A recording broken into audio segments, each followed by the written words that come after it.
Phillips was about to step outside. Something didn't feel right. "Wait!" Nomi shouted. "Don't take another step!" Phillips's armored boot hovered 2 inches above the ground. He brought his foot slowly back inside the world engine, set it down, and turned to Nomi. She couldn't see his face in the suit, but his body language said it all. He was scared. She'd done that to him, hopefully with a good reason. She turned to find the Curator and stomped back into the room. "Is this even the right world?" The Curator looked down at her, digital eyes twinkling with a hint of red. "Of course it is. I've been running the system since before your people could wave fire at the sky and call it light." The slightly irritated eyes turned bright red before the Curator snapped at them.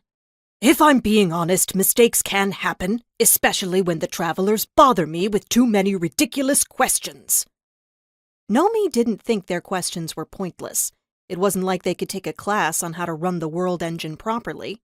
Not unless it was hidden on one of Helen's unplayed videos.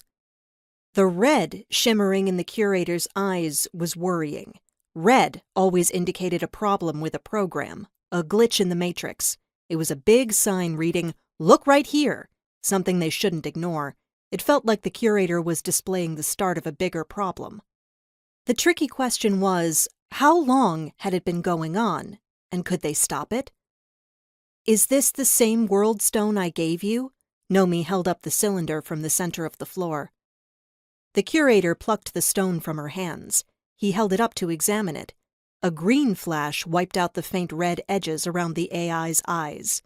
He looked at the stone and back to Nomi, his eyes widening with worry. "Oh, dear me!" He shuffled through a bag on his hip. "I can't believe there was such an error." After pulling a new stone out, the Curator placed it in the center of the room. "This is all rather abnormal. Please place your hands and feet inside the chamber." Phillips looked down at his foot. "I was this close." He held his fingers 2 inches apart. "About as close as you've ever gotten," Sandra quipped. Stan high-fived her. "Sick burn." "You aren't the one who almost lost a foot," Phillips whined. Sandra snorted. "That's what she said." "I almost never lost a foot doing that," Phillips pouted. Vincent must have said something in a private channel because the talking stopped instantly.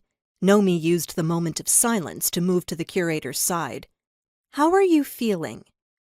Fear lined the Curator's expression. "My most recent diagnostic revealed some inconsistencies in my programming. Sadly, there is no one left to fix it." Vincent only shrugged when Nomi looked at him for advice. Right. She was the tech wizard. If anyone could get the program working again, it was her. Was there even time to look? The longer they delayed, the harder it would be to find Helen. If they ended up on some random planet, they might never find her. Nomi wanted to know how complicated the process would be before committing to anything. What would it take to recalibrate the system?